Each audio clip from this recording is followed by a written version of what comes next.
Hi, I'm Kate. You guys know me as RageBake, or if you're local to Nanaimo, BC, one of the faces around Maison Cookware and Bakeware. Today, what we're gonna make is my brown butter toffee chocolate chip cookies, as made famous by Bon Appetit magazine.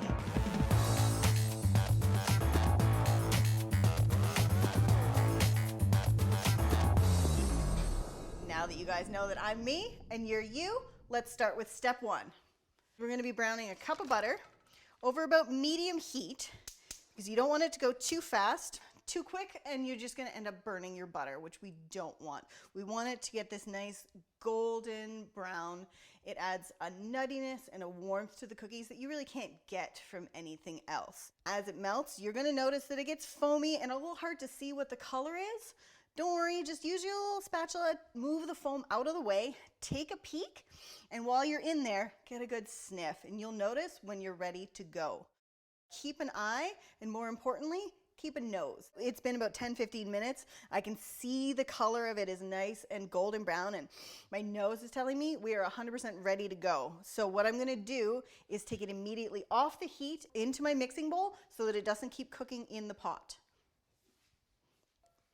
All right, so you wanna make sure you get all those little bits in the bottom there, because that's all your flavor. All those little milk solids, that's the good stuff. So what we're gonna do now is just let this sit for about 10-15 minutes until the butter is room temperature or so, because we don't wanna shock our ingredients with that super hot butter. So while that sits, let's chop our score bars. With my score bars, I tend to do about a 1/4 inch chop or so. I don't want it so fine that all you end up with is dust, but I don't want it so large that you're gonna chip a tooth. We wanna make sure all our cookies get good, even bits. The reason I started adding toffee to all my cookies is because I do like having that crunchy bit in there, but I don't like nuts in my cookies. So that's why the score bar, and that's why the brown butter. So now that that's done, we'll check on my butter. We're good. 10-15 minutes is really all it needs. So once we're good, I'm gonna set this to level 1. And we're gonna start adding in the rest of our stuff. Our brown sugar to start, and then my white sugar. Give that a sec to mix in. And I'll toss in my vanilla. My eggs I do one at a time so that it gets nice and incorporated between. Most people crack on the counter to avoid eggshells. I like to live dangerously and go right on the edge of the bowl. You do whatever works for you. That's one.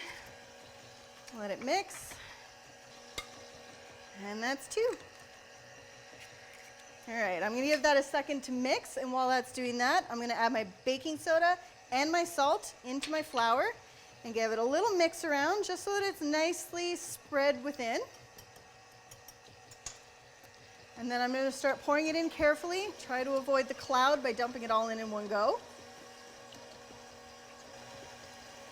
I do tend to go in stages because I have been known to cover my kitchen in flour and I don't enjoy cleaning it up.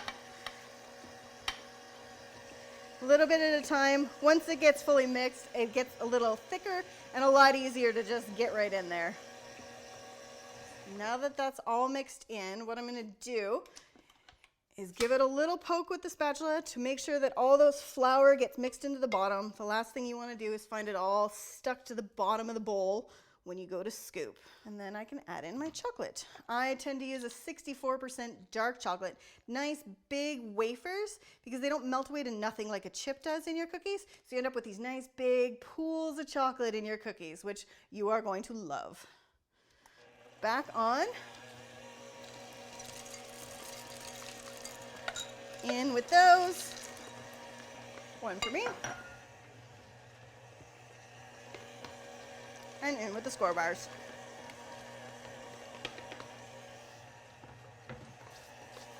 Let that go a second. And then what you're gonna see, you're gonna notice it's a wet dough at this point.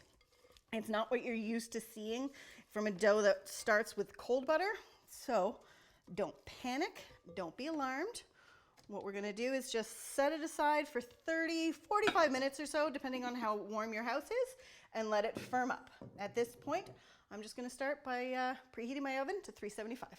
So our dough is now set for about 30-45 minutes. You'll know it's good to go when you can pull a little bit out and it holds its shape nicely. I like to use a big fat cookie scoop. It's about 3 tablespoons worth. It's a number 20 for those that like the specifics.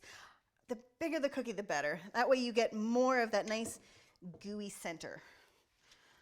I'm only gonna manage to get about 4 onto this tray because they're really gonna spread in the oven and I don't want them turning into one super huge cookie.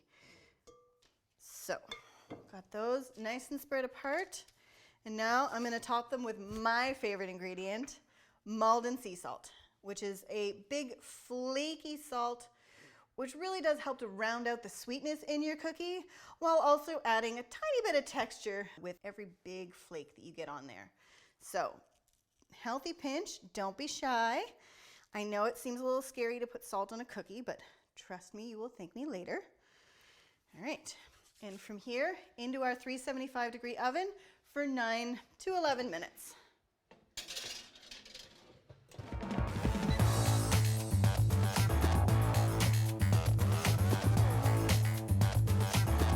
Cookies are done.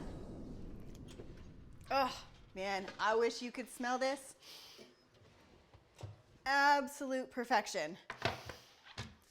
I say 9 to 11 minutes because more than anything, the visuals of the cookie is what's gonna matter to you. We're looking for those like firmer edges, but a nice soft, gooey, almost underdone center.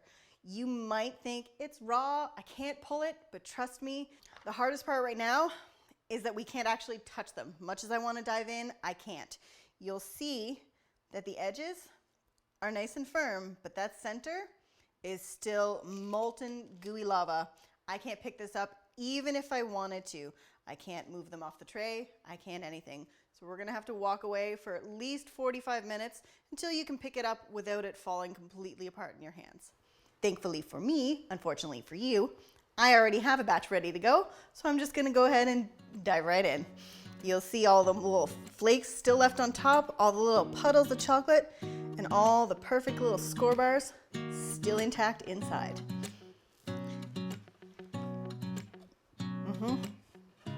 The perfect bite. Chocolate, salt, toffee. And that is why cookies need more salt. For more, visit me at RageBake.com or come see us in the store at Maison Cookware and Bakeware.